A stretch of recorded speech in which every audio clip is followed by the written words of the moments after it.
자, 안녕하십니까. 검정고시 도덕 김태수 선생님입니다. 자, 오늘 이제 고조도덕 네 번째 시간이고요. 자, 오늘 이제 두 번째 파트 들어갑니다. 자, 대단원 1단원의 두 번째 파트이자 우리 교재 편성의 자, 2강 파트인 자, 도덕 판단 및 과정을 지금부터 살펴볼 텐데, 자, 출제 빈도수는 굉장히 많지는 않은 부분입니다.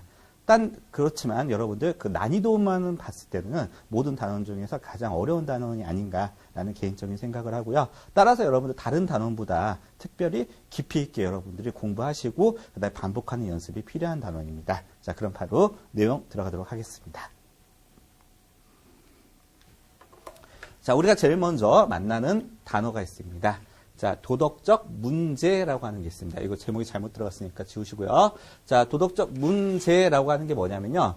우리가 이제 어떤 문제가 생겼을 때 할 때 그 문제가 아니라 여기서 말하는 문제 상황이라고 하는 건 우리가 어떤 선택을 하느냐 이걸 가리켜서 도덕적 문제 상황이라고 합니다. 그래서 어떻게 해야 옳은 것인지 또한 도덕 규범을 어떻게 지켜야 될지 고민하는 상황. 그러니까 우리가 어떤 선택을 할지 고민하는 상황 이걸 가리켜서 도덕적 문제 상황이라고 표현합니다.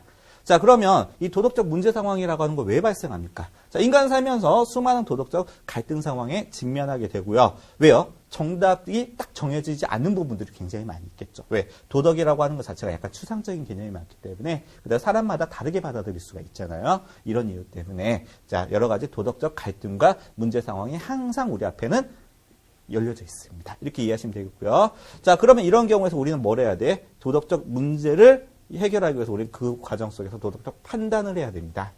자, 판단을 하기 위해서는 첫 번째, 자, 사람 사이에 이해득실과 관련이 있다. 그다음 두 번째, 자, 두 가지 이상의 가치가 대립되고 있어서 선택이 어렵다. 그 다음에 사람에 따라서 개인차가 크다. 이게 도덕적 판단의 특징이라는 겁니다. 그래서 이건 뭐예요? 한마디로 표현하면 객관화시키기가 어렵고 어떤 특징을 가지고 있다? 자, 추상적이다. 이렇게 이해하시면 되겠습니다. 그래서 추상적은 다른 말로 좀 반대말이 뭐가 있어? 구체화시키기가 어렵다는 거죠. 자, 그리고 나서 현재 우리가 도덕적으로 많이 다투고 있는 이런 이슈들이 있습니다. 이거 가리켜서 도덕적 쟁점이라고 그래요. 자, 그래서 도덕적 문제에 관한 가치관이나 의견 차이로 발생하는 도덕적 갈등의 중심이 되는 논점이라는 거죠. 현재 우리 사회에서 뜨거운 이슈가 되고 있는 뭐 사형제를 어떻게 바라볼 것인가. 그 다음에 안락사 문제. 그 다음 학교 체벌을 어떻게 바라볼 것인가. 이런 것도 있잖아요. 아니면 뭐 동성 간의 결혼을 어떻게 생각할 것인가. 이런 것들에 대한 여러 가지 의견들이 굉장히 많이 있잖아요. 이런 것들을 가리켜서 도덕적 쟁점이라고 합니다. 그래서 그 사회의 도덕적 이슈를 뭐라고요? 도덕적 쟁점 이렇게 이해하시면 되겠고요. 자, 그 다음에 피아제가 도덕적 판단 능력이라고 하는 걸 여러분들 제시를 했는데 자, 도덕적 판단 능력은 크게 두 가지로 나눠진다. 자, 타율적 판단 능력과 자, 자율적 판단 능력으로 나눠지는데 그 내용 바로 이어서 할게요. 자, 피아제가 말씀드린 겁니다. 자, 타율적인 도덕과 자율적인 도덕이란 어떻게 다르냐? 자, 피아제에 따르면 한 개인의 도덕성이 발전하는 과정은 타율적인 도덕과 그다음에 자율적인 도덕의 두 단계로 나누어진다. 자, 타율적인 도덕은 외부의 권위에 따라서 형성되는 도덕이고 사회와의 과정을 통해서 습득하는 도덕이다. 한마디로 뭐예요? 우리가 교육과 다른 사람과의 관계를 통해서 맺어지는 도덕 이걸 가리켜서 타율적인 도덕이라고 합니다. 자, 그리고 이제 이성적인 분별 능력이나 판단 능력이 발달하면서 인간이 자신의 판단에 의해서 만들어진 도덕 있잖아요. 도덕 이걸 가리켜서 자, 뭐라고요? 자율적 도덕이라고 합니다. 자, 그러면 다시 한번 말씀드리자면 우리가 이제 사회의 과정을 통해서 만들어지는 거 타율적인 도덕이라고 하고요. 그리고 나서 더 나아가서 이제 우리가 이성적인 뭘 통해서 분별 능력이나 판단 능력이 발달하면서 형성되는 도덕을 가리켜서 자율적 도덕 이렇게 정리하시면 되겠습니다. 자, 타율적 도덕과 자율적인 도덕을 직접 구분하는 사람이 피아제잖아요. 근데 피아제에 관련된 직접적인 이름은 나오지는 않겠지만 우리가 지워진 지문을 통해서 아, 이게 타율적인 도덕성 사례구나 아니면 자율적인 도덕성 사례구나 이것만 구분하실 줄 아시면 됩니다. 근데 마찬가지입니다. 자, 콜버그라고 해서 도덕적 판단 수준을 세계적으로 나눈 사람이 있습니다.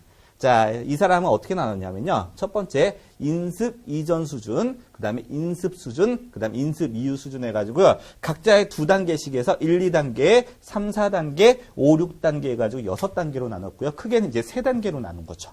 자, 근데 콜버그라는 사람 이름보다도 이 사람이 이렇게 나누는 기준이 있었다는 겁니다. 그럼 인습이라고 하는 건 뭐냐면 우리의 이제 가치관이나 전통 같은 것들이 확립되는 걸 인습이라고 해요. 개인적인 면도 있고 사회적인 면도 있겠죠. 이걸 인습이라고 하는데, 그럼 인습 이전은 우리가 이제 전통적인 가치관이나 이런 것들이 확립되기 이전이죠. 이런 경우에는 어떤 도덕적 판단밖에 못한다. 자, 본능적 욕구에 좌우되는 판단밖에 못한다는 겁니다. 아직 인습이 없기 때문에. 인간다운 습관이 없는 거죠, 아직은. 따라서 이것밖에 못한다는 거예요. 그래서 가장 수준이 낮은 도덕적 판단이죠. 이렇게 하시면 되겠고요. 자, 그럼 인습 수준입니다. 자, 관습, 규칙 등에 일치하는 판단. 그럼 관습이나 규칙 등에 일치하는 판단이라고 하는 건 자신에 의한 판단이에요? 아니면 다른 사람에 맞춘 판단입니까? 사회나 다른 사람에 맞추어 놓은 판단이죠. 그래서 여기서 말하는 타율적인 도덕과 가까운 내용이죠. 그래서 자, 관습이나 규칙 등에 의해서 나의 판단과 다른 사람의 판단, 아니면 사회 가치관을 비교해 봤을 때, 아, 맞으면, 아, 내가 잘했구나. 맞지 않으면 내가 잘못한 거 아닌가? 이렇게 판단하는 거 인습 수준에 의한 도덕적 판단이라고 하고요. 그 다음에 인습 이후 수준에서는 보편적 가치에 나의 도덕 원리를 대입시켜봐서 판단 내리는 걸 자, 인습 이후 수준으로서 자, 가장 수준 높은 도덕적 판단이라고 합니다. 자, 콜버그라는 사람이 이것 때문에 비판을 좀 많이 받았는데요. 왜 비판을 많이 받았냐면 여자들 같은 경우에는 여기 2단계, 3단계까지밖에 못 간다고 생각했습니다. 콜버그는 여자들은 너무 다른 사람의 눈치를 많이 보기 때문에 이 정도까지밖에 가지 못하고 이 이후의 관계는 자, 남자들만 할 수 있는 판단이다. 이것 때문에 굉장히 좀 비판을 많이 받았는데 자, 실제로 여자들이 다른 사람의 눈치를 더 많이 볼 수도 있는데 그러면 반대로 이렇게 생각할 수도 있겠죠. 다른 사람에 맞췄고 생각하는 게 무조건 나쁜 거냐. 이렇게 반문할 수도 있는 거거든요. 그래서 어쨌든 간에 콜버그는 어쨌든 이걸 나누는 기준 자체는 굉장히 세련되게 나눴거든요. 그래서 여러분들 자, 인습 수준에 의한 판단이 뭐예요? 관습, 규칙 등 이른바 약간 타율적인 다른 사람에 맞추는 이런 판단들이라는 걸 인습 수준이고요. 그 다음에 여기서 더 나아갔을 때가 이제 뭐가 생각된 거예요? 자신의 가치와 보편적 가치를 비교해서 그래서 우선시해서 이런 것들을 도덕적 판단을 내리는 것. 그래서 타율적인 도덕보다도 좀 더 한 단계 더 나아간 자율적 도덕의 단계로서 나아간 거죠. 이게 인습 이후 수준이라고 생각하시면 되겠습니다. 자, 그럼 도덕적 판단 수준은 어떻게 우리가 판단을 내려야 돼요? 자, 도덕적 문제 상황에 대한 해석과 판단은 그때 사람마다, 사회마다 어떻게 될 수 있다? 다르게 내려질 수 있다. 왜 그래요? 자, 도덕이라고 하는 내용 자체가 추상적이고 그다음 객관화시키기 어려운 부분이 있기 때문에 그렇습니다. 아까 전에도 살펴봤죠? 자, 그 다음에 여러분들 또 굉장히 여러분들 힘들게 하는 용어가 나오는데 자, 사실 판단, 가치 판단, 도덕적 판단. 계속 여러분들 굉장히 이것도 시험에 많이 나왔던 내용이기 때문에 자, 깊이 있게 정리하셔야 됩니다. 자, 이 부분은요. 예전에는 중졸 과정에서 나왔습니다. 근데 중졸 과정에서 굉장히 여러분들이 어려워했던 내용 중에 하나인데 이게 그대로 고등학교 과정으로 올라왔습니다. 그래서 여러분 중학교 과정에서도 했던 거니까 뭐 고졸 준비하는 사람들이 이거 못하시면 안 되겠죠. 자, 사실 판단이라고 하는 거. 자, 판단은 뭐예요? 어떤 상황이나 사물에 대해서 자기의 생각을 정하는 걸 판단이라고 합니다. 그래서 어떤 상황이나 사물에 대해서 자기의 생각을 정하고 판단하는 거죠, 말 그대로. 자, 그럼 판단의 유형이 크게 세 가지가 있다는 거죠. 사실 판단, 가치 판단, 도덕 판단 세 가지가 있다는 건데 사실 판단이라고 하는 건 원칙적으로 참 거짓을 확인할 수 있는 걸 사실 판단이다. 그럼 어떻게 하는 거예요? 뭐뭐이다 아니다가 바로 보이는 겁니다. 근데 가치라고 하는 건 뭐냐면 개인이나 사회나 이런 것들이 우리가 얼마만큼 중요하게 생각하는 걸 가치라고 해요. 근데 이것도 어때? 개인이나 사회에 따라서 전부 다 달라질 수밖에 없잖아요. 가치 판단이라고 하는 건 이건 객관적인 판단이라고 한다면 이건 주관적 견해가 포함되어 있는 판단입니다. 그래서 자, 주관적 견해라고 하는 건 뭐예요? 그때그때 상황에 따라서 다른 거잖아요. 입장에 따라서 다른 거고요. 따라서 주관적 견해가 들어가 있기 때문에 참과 거짓을 바로 판별하기가 어렵습니다. 그래서 자, 좋다, 나쁘다, 선하다, 악하다 이런 것들을 전부 다 모아서 가치 판단이라고 하는데 아무래도 사실 판단보다는 판단의 대상이 되는 범위가 약간 좁겠죠. 사실 판단보다. 사실 판단 우리 주변 둘러싸고 있는 모든 것들을 다 알 수 있잖아요. 그렇지만 가치 판단은 그에 비하면 약간 범위가 줄어들겠죠. 그 다음에 도덕 판단은요. 가장 중요한 포인트가 뭐냐면 도덕 판단은요. 사실 가치 판단의 하나의 종류입니다. 가치 판단의 하나의 종류로서 자, 도덕적 가치에 따라서 내리는 판단입니다. 그래서 도덕 원리에 비추어 옳고 그름이 구분되는 판단. 그래서 자, 도덕 원리에 비추어 옳고 그름이 구분되는 판단이다. 그러면 도덕 원리에 대입할 만한 대상은 뭐밖에 없습니까? 사람입니다. 도덕 판단의 대상은 뭐밖에 될 수밖에 없어요? 사람입니다. 사람. 가치 판단의 대상은 그거 아니고도 많이 있을 수 있죠. 그렇지만 자, 가치 판단 중에서 사람의 행위에 대해서 옳고 그름을 내리는 판단, 이걸 가리켜서 도덕 판단이라고 합니다. 따라서 도덕 판단은 어디에 속한다? 가치 판단에 속한다. 이것도 중요한 포인트가 되겠네요. 자, 그래서 가치 판단은 주관적 판단, 그다음 사실 판단은 객관적 판단, 이렇게 생각하시면 되겠고요. 그다음에 도덕 판단은 가치 판단의 한 종류로서 사람의 행위에 대해서 옳고 그르다를 내리는 판단, 이걸 가리켜서 도덕 판단이라고 생각하시면 되겠습니다. 자, 그 다음에 이제 도덕 원리라는 말이 나오는데요. 자, 도덕 원리라고 하는 건 뭐냐면, 자, 어느 사회에서나 보편적으로 공통적으로 추구되는 가치, 이게 도덕 원리입니다. 그래서 현재 사회에서 아니면 모든 문화권에서 아니면 모든 사회에서 아니면 역사를 불문하고 어디서나 통용되는 보편적 가치, 이걸 가리켜서 도덕 원리라고 합니다. 자, 기본적으로 한번 볼 수 있는 거 있죠. 자유, 그 다음에 평등, 복지라고 하는 건 뭡니까? 사회적 약자에 대한 배려입니다. 사회적 약자도 인간다운 생활을 할 수 있는 이런 것들을 복지라고 하고요. 행복. 그 다음에, 자, 이거 한 세트인데요. 인간으로서의 존엄과 가치. 이제 우리나라 헌법 10조에 같이 나오거든요. 모든 국민은 인간으로서 존엄과 가치를 가지며 행복을 추구할 권리를 갖는다. 모든 헌법 조문 중에서 가장 우선시되는 조문이에요. 나머지 모든 법 조문은요, 우리 헌법 10조를 위해서 있는 겁니다. 그래서 뭐 그 다음에 있었던 11조, 12조 이런 것들도요, 전부 다 헌법 10조를 위해서 있는 거거든요.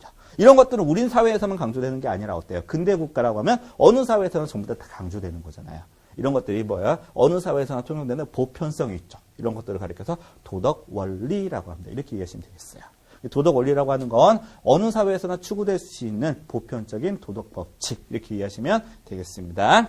자, 그래서 인류가 보편적으로 동의하는 보편적 행위 규칙으로서 뭐 우리 기독교에서 말하는 황금률, 내가 대접받고 싶으면 너도 그만큼 남을 대접하라, 이런 것들이 황금률이죠. 그래서 이런 것들이 자, 어디서나 통용되는 원칙이라는 거, 이런 걸 도덕 원리라고 합니다. 자, 그 다음에 도덕 판단은 어떤 과정을 통해서 이루어지냐면 도덕 원리에 따라서 구체적 행위를 평가하는 과정을 도덕 판단이라고 합니다. 자, 그래서 도덕 원리의 사실을 대입해봐서 맞는지 안 맞는지를 판단해내는 거죠. 근데 나의 관점으로 판단할 수 있고 다른 사람의 관점으로도 판단할 수가 있는 거겠죠.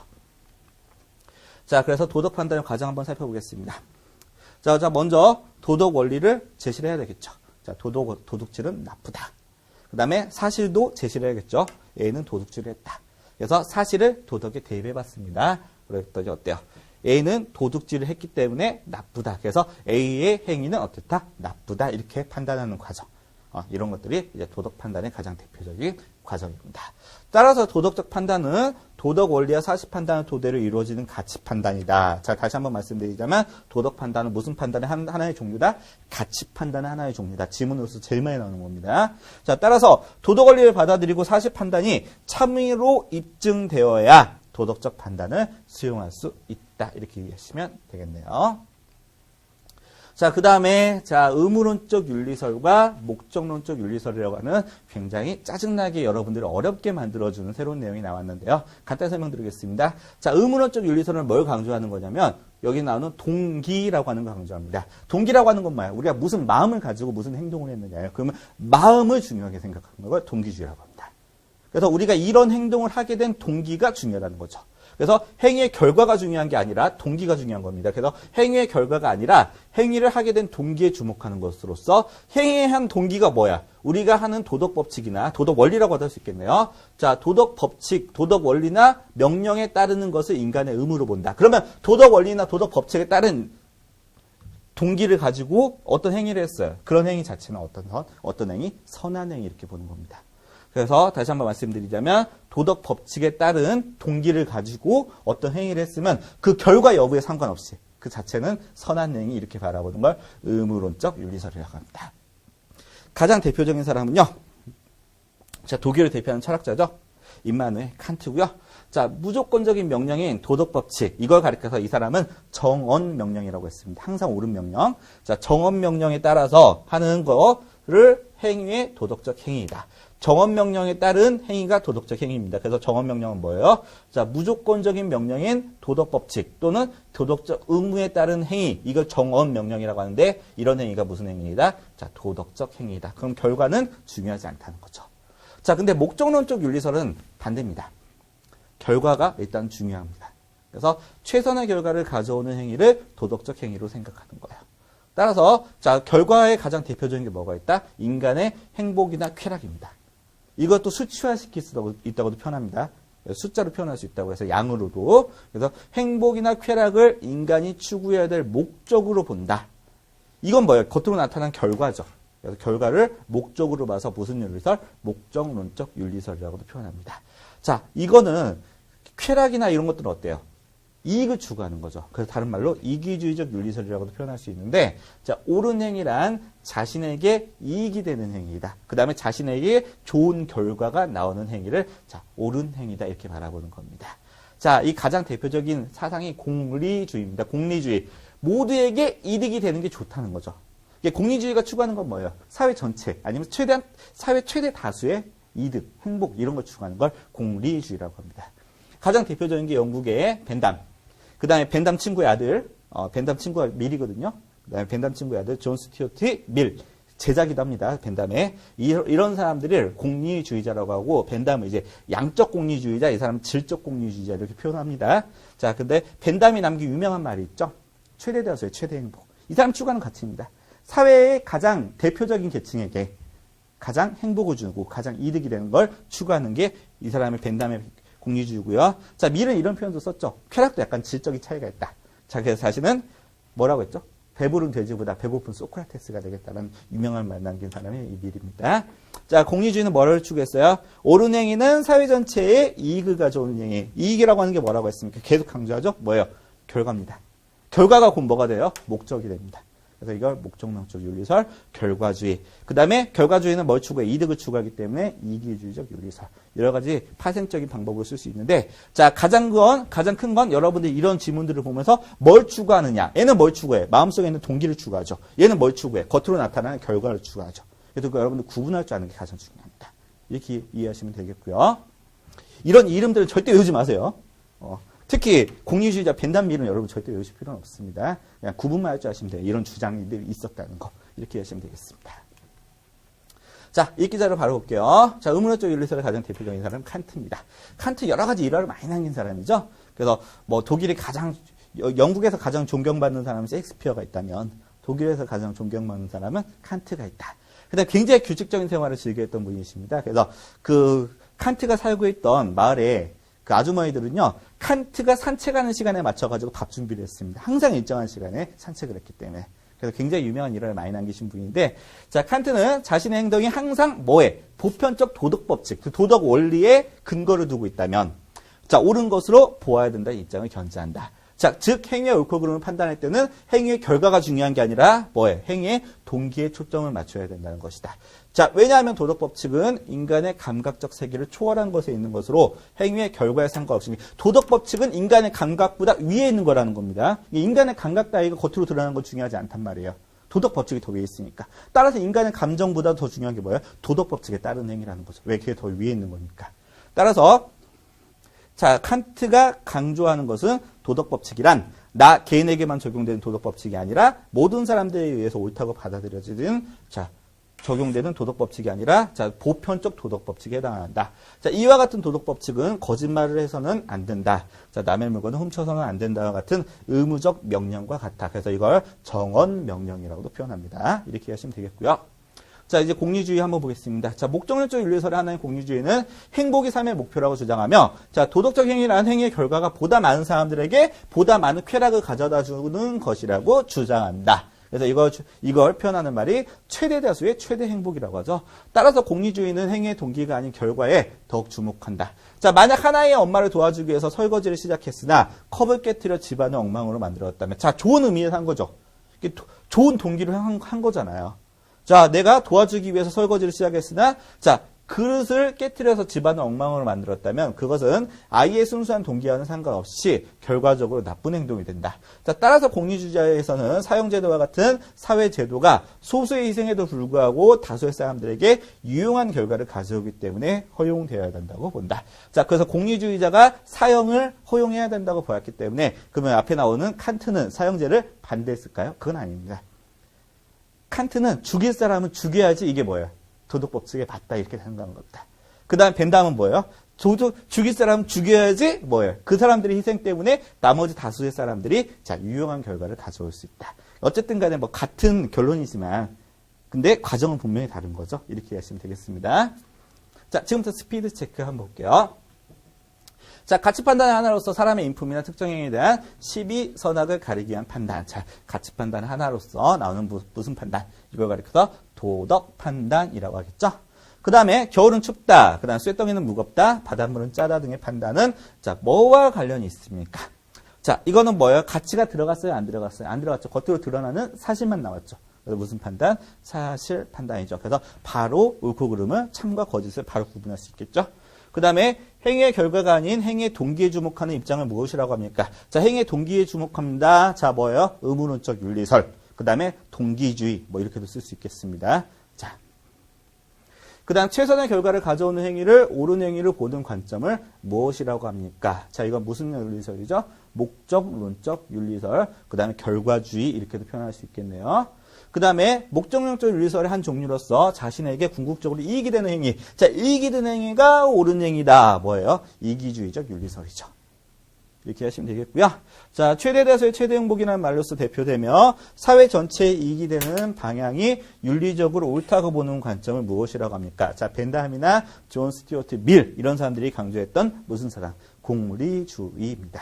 그 다음에 여러분들 혹시 벤담에 대해서 보고 싶으시면요. 여러분 벤담 살아있을 때 모습 그대로 가서 볼 수 있습니다. 이분은요. 자신이 많은 학생들을 가르칠 때 그 학생들이 토론하는 모습을 보는 걸 되게 즐겼어요. 그래서 자기 죽고 나서도 영원히 보고 싶다고 해서 자신의 시신을 미라로 만들어가지고 그 대학에 사람들이 그 토론하는 그 탁자 옆에 유리관실에다 그대로 앉은 모습, 그 다음에 그 옷 그대로 입은 상태에서 갖다 놨습니다.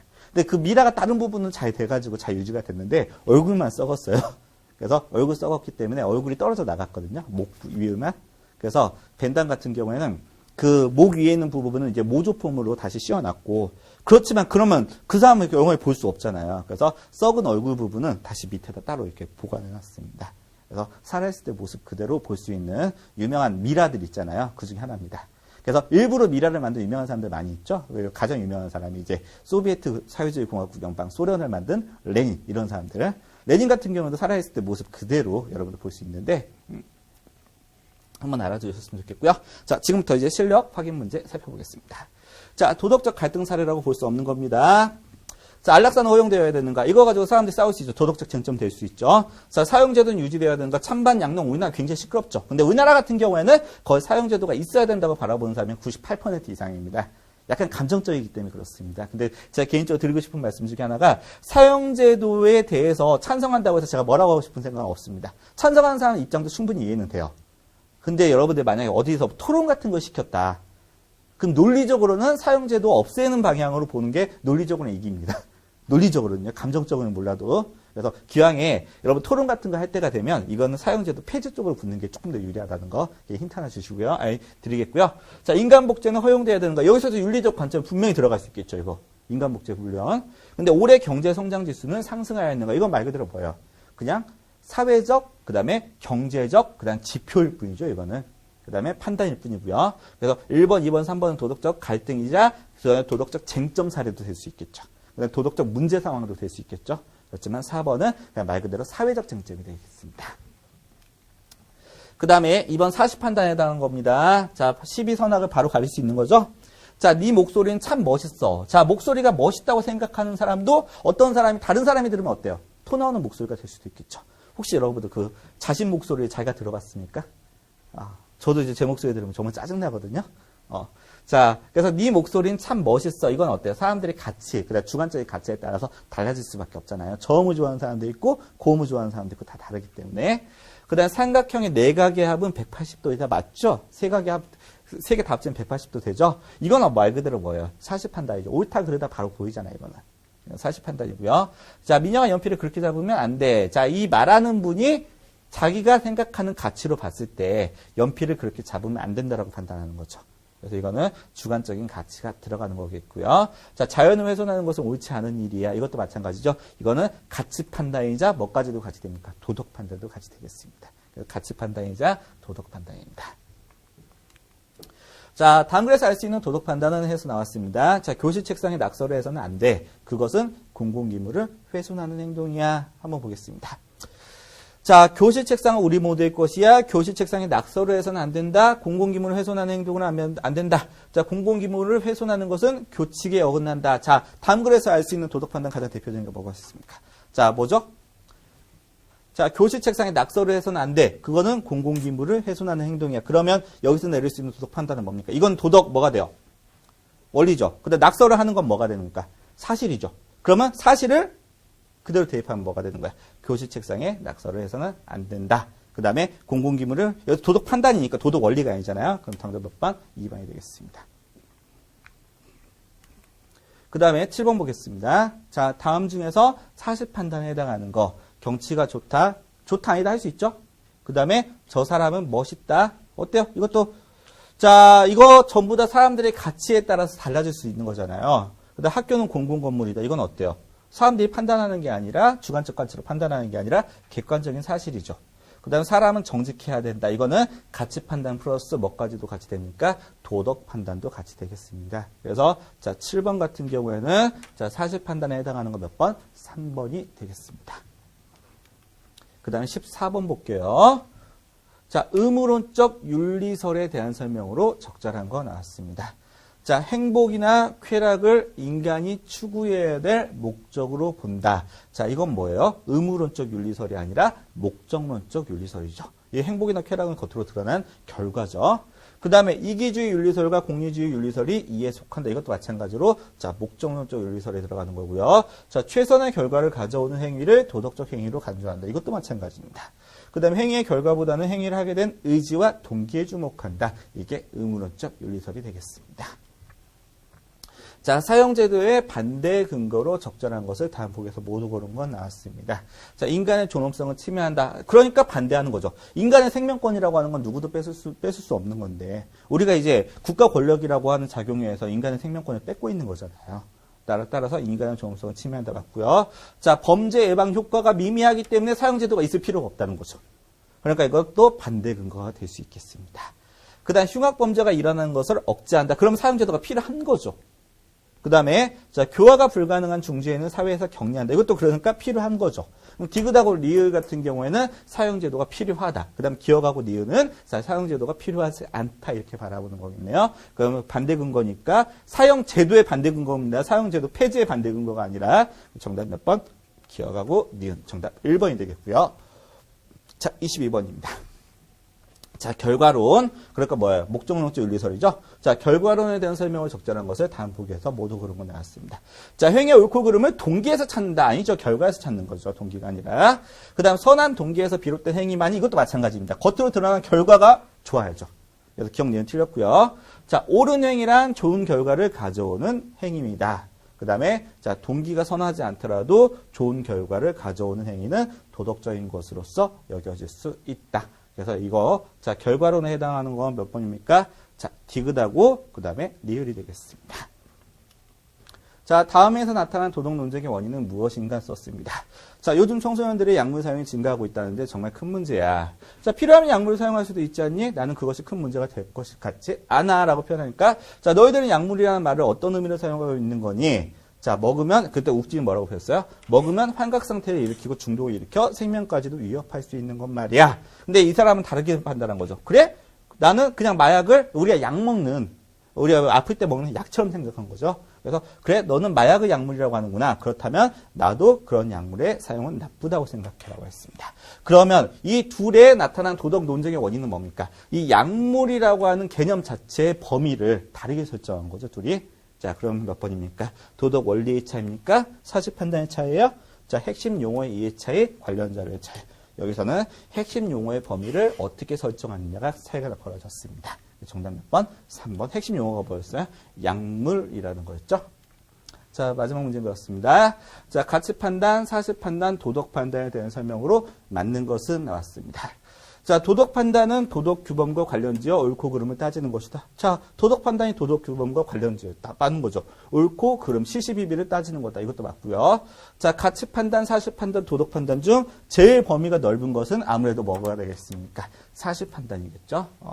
그 다음에 사실 판단은 실제로 있는 사실에 대해서 좋다, 나쁘다로 평가를 내리는 것을 말한다. 좋다, 나쁘다는 그냥 나쁘다는 뭐야? 맞다, 아니다가 좀 맞겠죠, 이거는. 좋다, 나쁘다는 뭐예요? 아무래도 가치가 들어가 있는 거잖아요, 영양수다. 그래서 가치가 들어가 있는 거기 때문에 이거는 가치 판단에 해당하는 사례고요. 자, 사람의 성품이나 행위에 대해서 좋다고 평가를 한다면 그것은 가치 판단 플러스 뭐도 됩니까? 도덕 판단이죠. 그래서 이거 맞을 수도 있고 틀릴 수도 있는 지문인데 실제로 이렇게 나오는 경우가 있거든요. 자, 그래서 이건 맞을 수도 있고 틀릴 수도 있는 지문이에요. 왜? 가치 판단도 맞습니다. 그래서 더 맞는 게 몇 번 있어요? 1번 있겠죠. 무슨 말인지 알겠습니까? 그래서 이건 가치 판단 플러스 도덕 판단도 같이 되는 건데 1번은 확실히 뭐예요? 도덕 판단에 관련된 설명이죠. 이런 문제도 가끔씩 나올 수는 있습니다.